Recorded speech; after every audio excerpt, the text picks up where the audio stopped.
Bem-vindos. Este é o Relato do Oculto. O relato de hoje foi enviado por Josias. Caso gostem de nosso conteúdo, não se esqueçam de deixar o like e considerem se inscrever. Fala pessoal do Relato do Oculto, meu nome é Josias. Vou contar para vocês uma história que aconteceu comigo há muitos anos no interior de São Paulo. Meu primeiro contato com a besta conhecida como lobisomem. O ano era 1999.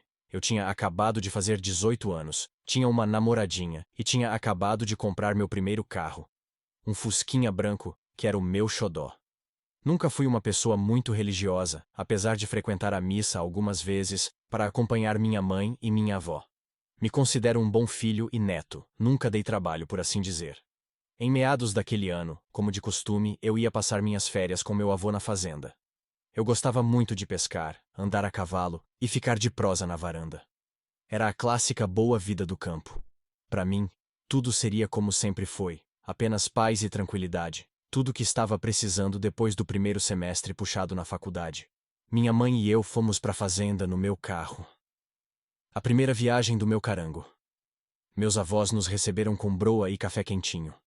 Os cachorros do sítio, como sempre, pulavam na gente cheios de energia, animados por nos ver. Naquela primeira semana, foi tudo maravilhoso. Meu avô e eu pescamos, cavalgamos, cuidamos das galinhas e fizemos alguns serviços na porteira.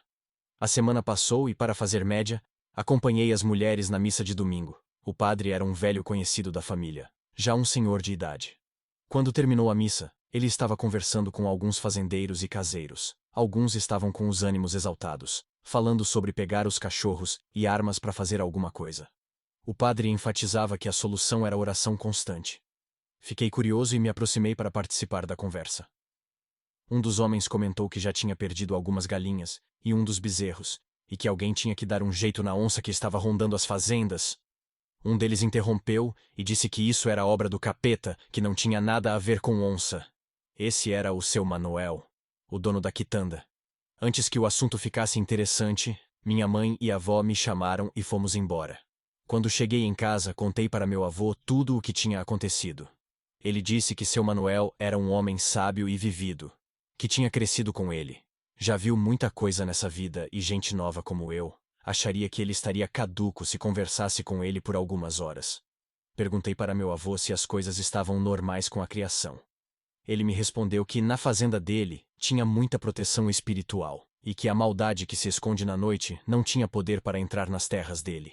Fiquei encabulado com aquilo, mas na minha cabeça, tudo aquilo era prosa de fazendeiro, história de interior que o povo conta. No dia seguinte, por volta das 5 horas da tarde, peguei a carroça da fazenda e fui até a quitanda do seu Manuel comprar algumas coisas. Ele parecia abatido, inquieto. Conversei com ele, perguntei como estava a família e falei do clima, coisa para iniciar uma conversa. Ele olhou para mim e disse: "Moleque, volta para casa e fica por lá com seu avô. Hoje não é dia de ficar na rua até tarde." Ele falou de forma ríspida, me entregando as sacolas rapidamente. Fiquei espantado em um primeiro momento. Subi na charrete e voltei para a fazenda, levando as compras. A quitanda ficava a uns 4 quilômetros da fazenda. Nosso jumentinho já era velhinho e andava bem devagar puxando a carroça. Rapidamente escureceu. Quando cheguei já era por volta das 6h30. Minha avó veio falar comigo para ir buscar meu avô na casa do Zé da Cana, nosso vizinho. Ela disse que os peões vieram chamar ele para ajudar a dar cabo da coisa que matou o bezerro do homem. Ela estava apreensiva e disse para ir com um terço em oração. Levei o terço, mas não tenho costume de rezar. Quando cheguei lá, os cachorros do seu Zé estavam agitados, demoraram para me deixar entrar. Eles me conheciam, mas estavam anormalmente nervosos. Meu avô me viu chegar e mandou eu entrar. Os peões estavam pro pasto, e seu Zé estava de tocaia no chiqueiro. Meu avô tinha uns 65 anos na época. Homem forte, não reclamava de pegar na enxada para limpar a horta. Mas naquela noite não era meu avô. Ele estava nitidamente preocupado. A noite esticou. Já passava da meia-noite, e os peões ainda não tinham voltado. De repente, os cachorros começaram a latir loucamente. Era o seu Zé que estava voltando rapidamente para o casarão. Ele chegou pálido. Perguntamos o que estava acontecendo.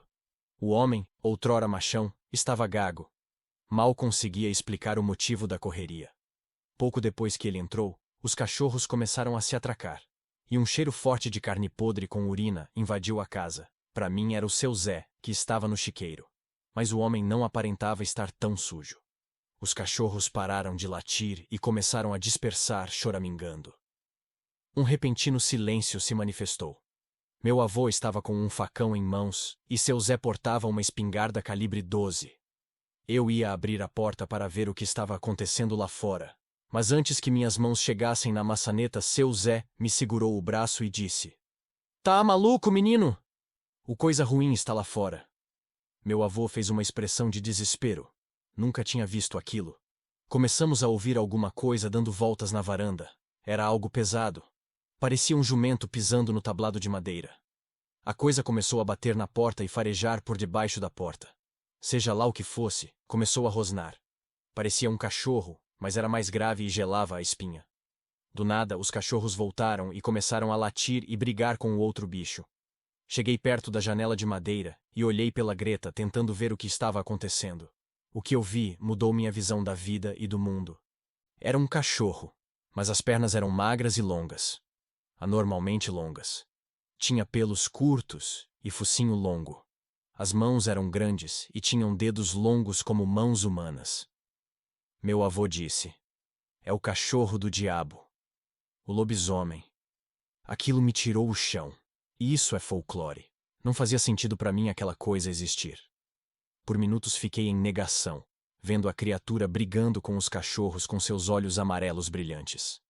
A criatura correu para si na estrada, sendo perseguida pelos cachorros, até onde a vista alcançava, ou a luz da porteira iluminava. Ficamos acordados a noite toda, preocupados com o retorno da coisa. 2 ou 3 vezes, ouvimos um grito ao longe, um uivo. Pela manhã, os 2 peões chegaram no casarão, assustados. Eles disseram que viram a coisa e correram para o celeiro e ficaram lá escondidos, vendo toda a confusão da noite. Meu avô e eu voltamos para casa sem falar muito. Não contamos o ocorrido para as mulheres da casa. Não por medo de julgamento. Minha avó certamente sabia que a besta era real, mas não queria preocupar minha mãe. Essa situação aconteceu fora da época de quaresma durante a lua minguante. Não sei se isso realmente afeta o comportamento dessa criatura diabólica. Mas até hoje, evito ao máximo sair de casa durante a noite, principalmente quando frequentava a fazenda. A coisa é real. O cheiro é real. E hoje, o sentimento é um misto de medo e respeito. Me fortaleci na religião e oro todos os dias por proteção contra o mal que caminha na escuridão do mundo. Obrigado, Josias, por compartilhar conosco o seu relato. Nomes foram alterados por questões legais. Deixem seu like e inscreva-se em nosso canal. Boa noite.